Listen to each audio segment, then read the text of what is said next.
प्रथम नमन करू गणनाथा उमा शंकराची आसुता चरणावरी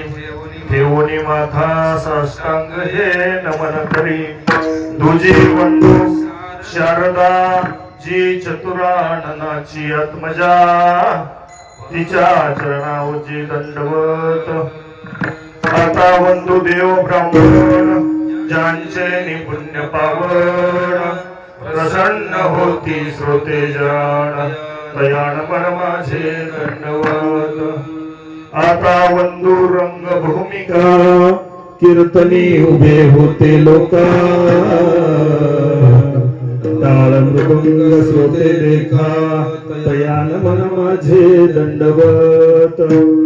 ऐसे नमन करुणी सकळा हरी कथा बोले बडिया बोला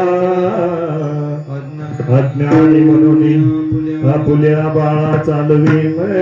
म्हणे विठ्ठला